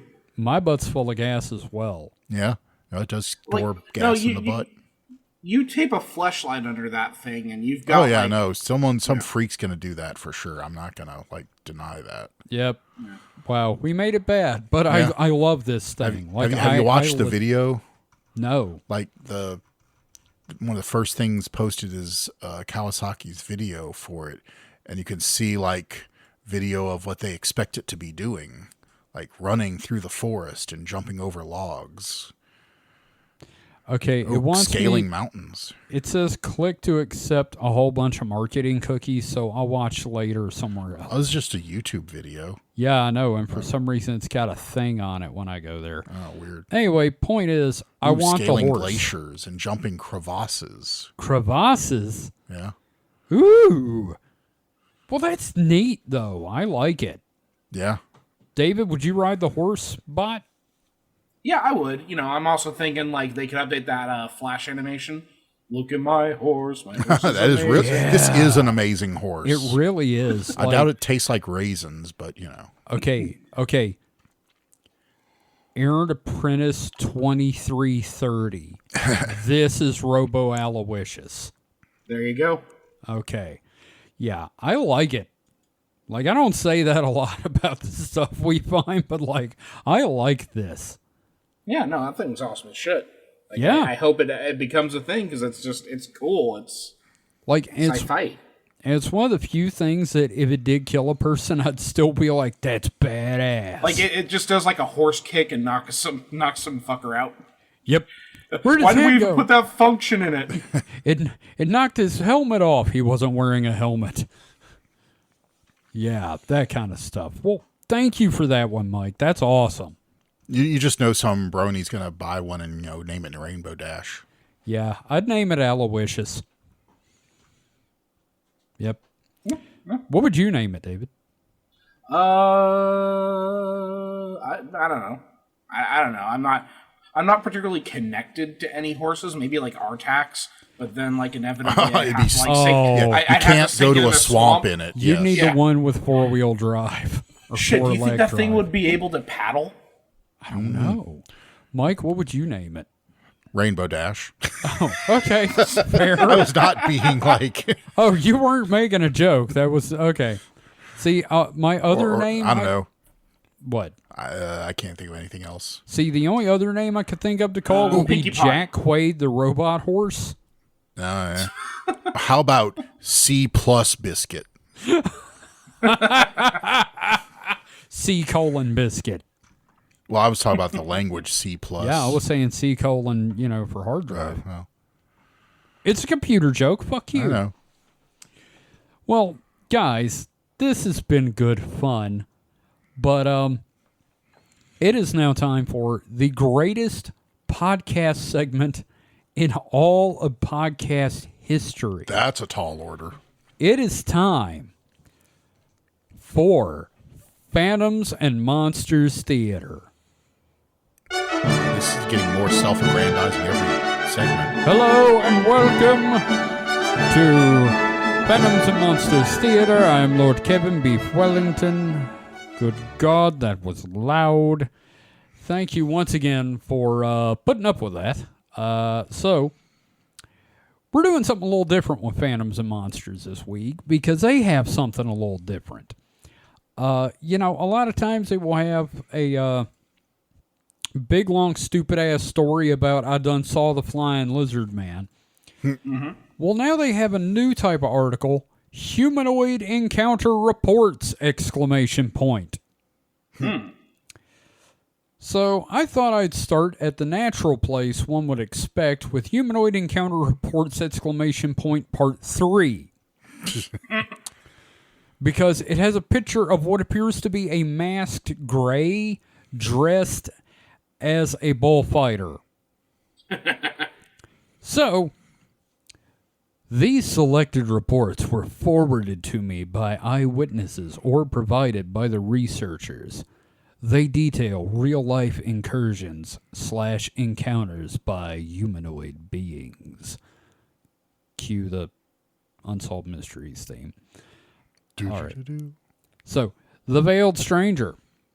Kadima, Israel, on March 20th, 1993, 6:30 a.m. Zipperet Carmel woke up earlier than usual and went to her kitchen. As she got there, she noticed the room was bathed in a strange light. She went to check the grounds, and as she walked around the storage shed, she noticed what appeared to be a large fruit silo or on a nearby field. As she took a closer look, she noticed that the silo-like object was silver-colored and square in shape. Kind of like some silos. Yeah, a square silo. I have seen those, so shut up. It had what appered to be 18 glowing square windows along its side. Admittedly, never seen that on a silo. 5 huge beams of a powerful light shone from its top into the sky. It's the Dark Tower. It's a Dark Tower. Roland's looking for it. Anyway, suddenly, what appeared to be a second section of the object materialized, doubling in size. Then, a 7-foot-tall man-like figure appeared next to the object. The dogs... What dogs? Anyway, the dogs reacted violently upon seeing the figure. The figure wore a metallic overall and what appeared to be a sombrero-like headgear with a veil that covered his face completely. New luchador dropped. The figure and the witness then stared at each other for about 30 seconds. Zipperet then quietly whispered, "Why don't you take off your hat so I can see your face?" She then heard a clear voice inside her head that spoke in Hebrew, telling her, "That's how things are." The witness then felt compelled to go back to her kitchen. Later, during a search of the field, numerous ground traces were found. An unknown, smelly substance that made people sick with nausea was also found. It was poo, y'all. That was alien poop. Yeah, okay, so you met a luchador next to a grain silo. Congratulations. So this is someone who witnessed her witnessing this thing, or was this something that she sent in that... This is something she reported, and I'll give the source. It was UFO Universe Newsletter. So this is a third person telling of a first person account. Okay, so Vedig, near Adelphi, Maryland in May 1968, night. After work Sunday, a friend dropped off Tom Monteleone at home. As the friend pulled away, a large black car with its headlights out glided from the shadows and halted in at the curb. Oh, hell, y'all, this is going to be the Men in Black, isn't it? The entity called Vedig. The entity called Vedig then called out to Monteleone from the car. Another man was in the car. Monteleone later recalled only that he wore a gray coat, had black hair, and never spoke. Monteleone got into the car. The car was a very old Buick, but was very well kept and looked brand new. It even smelled brand new. They drove for about 30 minutes to a remote spot on a back road. He went to a second location, guys. When Monteleone got out of the car, he was astonished to see an egg-shaped object waiting for them. It was an egg. Inside the object, he was put into a circular room containing nothing but a couple of bucket seats and a gray TV screen. Vedig and his companion disappeared into another part of the craft. After a few minutes, the TV screen came alive and the object shuddered as Monteleone watched the image of the Earth receding to a tiny speck on the screen. 3 or 4 hours passed. It seemed like hours before another planet appeared on the screen. It grew larger, and then the craft landed with a thump. The young Monteleone found himself in a place not too unlike the Earth. He and Vedig got into a wheelless vehicle that traveled along a trough. Oh my God, y'all. This is Lanulos, Vedig announced with pride in his voice. Oh my God, he went to Lanulos. Oh boy. Holy shit, I wonder if he gets to meet fucking Smiling Jim. What's his name again? Oh, shit. Ah, God damn it. Indrid Cold, that's it. Yeah. Their vehicle traveled through a large city with low, flat buildings and signs written in some kind of Oriental-looking characters. The casual racism. Oh, this is kind of consistent, though. The people, male and female, were all nude. Remember that? Now they we're were on Lanulos. Yeah. Now we are on Lanulos, yes. After the tour, they returned to the egg-shaped craft and took off again. Monteleone sat alone in the same circular room, watching the television screen for hours. Finally, they arrived back on Earth at the same place where they had left. Monteleone, Vedig, and the silent man returned to the old Buick and drove for about 30 minutes until they reached his apartment house. Apartment house? Is that like hose pipe? I guess. I'll see you in time, Vedig declared, and the car drove off. To Monteleone's amazement, the whole trip, including the 30-minute rides to and from the object, had taken less than 2 hours. Source, John A. Keel. Go fucking figure. I want to go to Lanulos. I don't want to see the naked people. I just want to say I went. I want to see the naked people. Of course you do, David. Naked people or for adventure? Or for naked adventure? He's like, why not both? Yeah, no. Why make them choose? Why are you making them choose? Two Kevin? great tastes that go well together. You got your dick in my peanut butter. You got my peanut butter on your dick. Eat it. No. Okay, next one is... Sorry, I'm go going to ahead. say, and I just want to reiterate if I hadn't said it before, Lanulose just sounds like a skincare product. It really does. My skin is soft and baby smooth thanks to Lanulose. Do not use Lanulose if you have any form of skin. So this next one is called, What's a Pizza? What is a pizza? Is this like what is a hot dog a sandwich kind of thing? No, but it takes place in Newtown, Edinburgh, Scotland in 1990, late evening. I actually know what Newtown is. That's interesting.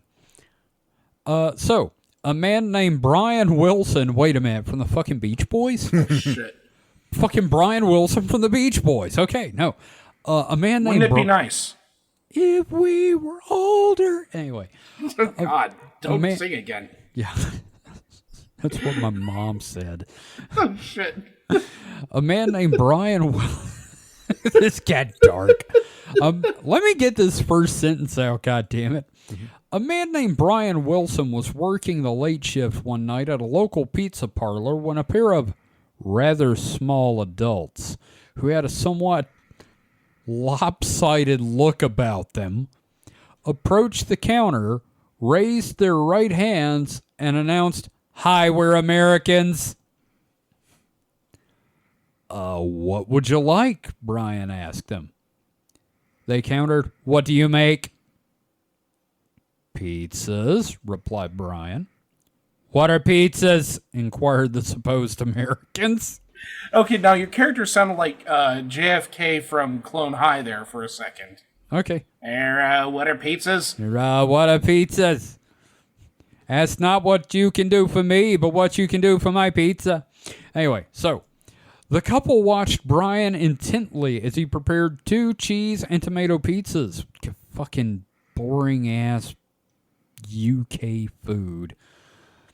All the while, the male kept looking around the shop like he'd never been in a pizza parlor before. Well, motherfucker, he didn't know what a pizza was. Anyway, then the female pointed to a bowl of green peppers and asked what they were. By now, Brian's colleague, Doug, had also noticed that there was something rather odd about the pair, and the 2 chefs exchanged glances of disbelief as Brian carefully explained what a pepper was. "Do they taste nice?" wondered the female. As the pair waited in silence for their pizza, complete with green peppers, to cook, other customers came in and out of the shop as usual. Once their order was ready, the extraordinary Americans settled their bill. Each took a single bite out of their pizza, then threw the remainder into the garbage outside the shop. Brian entertained a suspicion that his visitors may have literally been from another planet.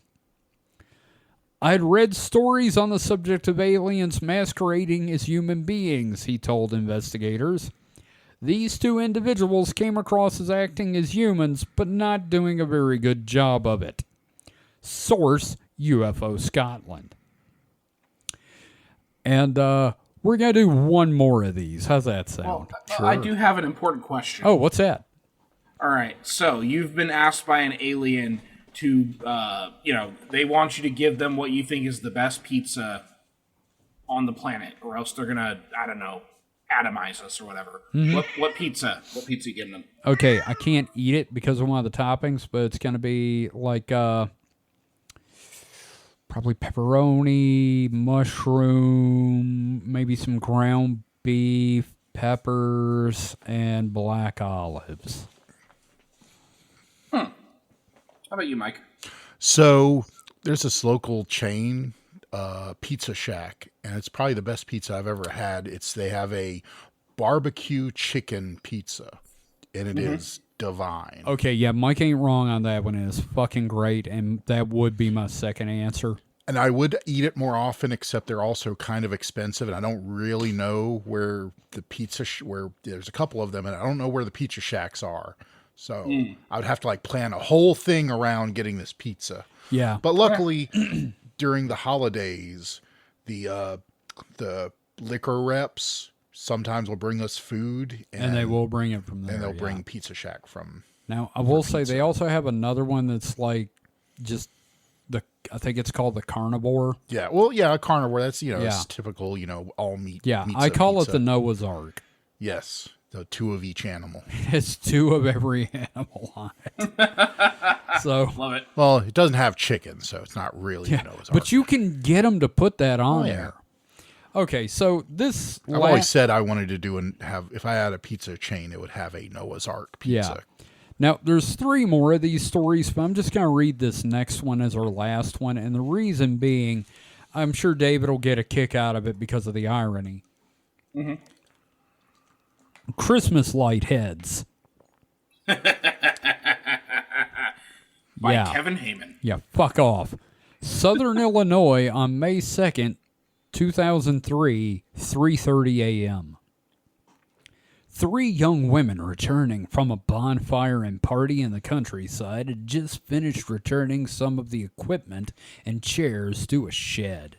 As they got back into the van, one of the girls saw a figure standing a little off the driveway by the house. She motioned the others to look at it and, becoming afraid, headed back into town. They described the figure as man-like, light-colored, or wearing white clothing. Soon, they headed over to the bonfire, which was still burning. Suddenly, in the glow of the headlights, they all saw what appeared to be 2 separate rows of creatures or figures, maybe 15 to each row, and about approximately 3 to 4 feet tall and standing only about 15 feet from them, directly in front of the car. One of the witnesses described them as having Christmas light heads, and that the heads were connected to the body, but she couldn't see how. Their arms were up, but she couldn't see their hands. She says they were stick-like, dark gray or brown in color. They did not move and stood perfectly still. They appeared to be frozen in 2 separate rows. 2 of the girls began to cry and screamed for the driver to leave the area immediately. Terrified, they drove away from the area and drove around for about 2 hours before having the courage to return back to their homes. Source, New Fork, which is apparently a UFO publication. So we've talked a little bit about how some of the descriptions of these creatures sound incredibly stupid. Mm-hmm. But, like, if you saw, like, say, the Cheddar Goblin in real life standing in your kitchen at 3 in the morning... Yeah, her name's Holly. God damn it. You would lose your fucking mind if you actually saw the Cheddar Goblin.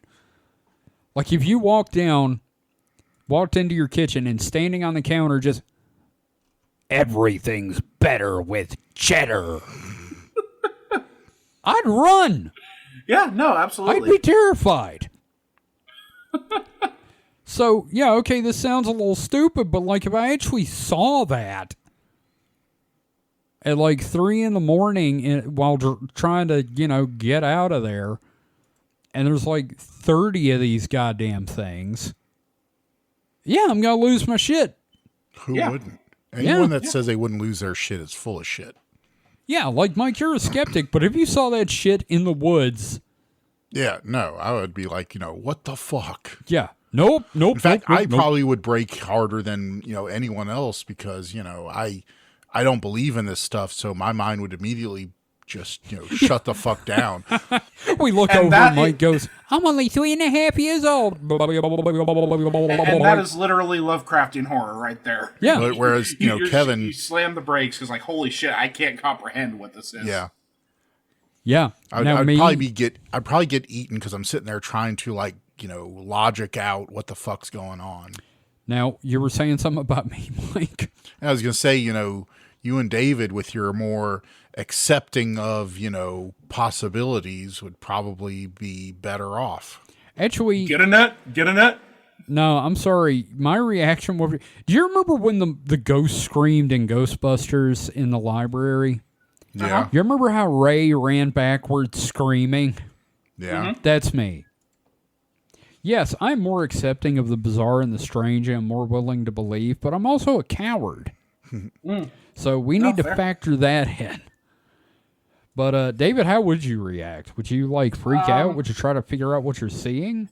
I'd give myself a little distance, but I'd, keep my eyes glued to it, you know what I mean? It just... again, give yourself some distance, maybe grab, a stick or something, but... I'd punch it. Yeah. You just go up and just fucking kick that shit. Yeah. You know what the bad thing is, Mike, after I read this? The first thing I thought is, new Sprin just dropped. Yeah. Fucking Stormlight again. Anyway. So, that's it for this week. That was Phantoms and Monsters. Thank you, as usual, for putting up with that. So, have we got any plugs? David, you got any plugs this week?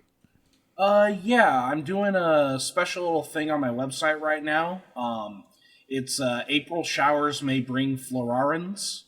It is a commission special where you send me $10 to my Ko-fi account. You answer 4 questions, and I create a character for you, and then you can do whatever you want with that character. So it's a cheap way to get cool art from me. Yeah, I've gotten one, and I like my little plant dude. Yeah, Christmas cactus boy. Yeah. My mom had a Christmas cactus until I was about 14 that she bought in 1962. And it kept it alive that whole time. And there are bits of that cactus all over the country because people would take cuttings of it. And it would just grow. It was an extremely healthy, amazing cactus. Thing was older than me at the time. And then my grandmother touched it, and it died within a week. Shit. So, yeah. I've always had a special place in my heart for Christmas cactuses. Anyway, Mike, you got any plugs? Nope. God damn it. You got my hopes up with that one. Not necessarily a plug, but those descriptions I gave you during the humanoid encounter reports, if anyone would like to draw those, you can post them in our Discord or send them to team@supernaturalselectionpod.com. I would love to see your interpretation of the Christmas-like guys or the little weird what's a pizza fellas. So, that's it. So, I want to thank everybody for listening. If you would like to learn more about the show, you can head to supernatpod.rocks. That is supernatpod.rocks. You will find a link to our Discord, our Patreon, our merch store, and every episode of this and the Distraction Hole, and you'll find ways to contact us. So, once again, thank you for listening. We'll be back in a week with another episode of Weekend Weird. So until then, stay safe and stay frosty. Goodbye. What is a pizza? Something I want to eat. Pile of dough. What if you killed Gumby and turned him into pizza crust? You'd be all like, you just taste like clay. Yeah, that's true. It says in the song he is a little lump of clay. You guys never asked me about my pizza. What would you have on your pizza? Pepperoni, pineapple, and jalapeno. You kill us all. They would just take one look at that pizza and be like, they don't deserve to live. Nope, you're gonna die, white boy. It's all part of the equation.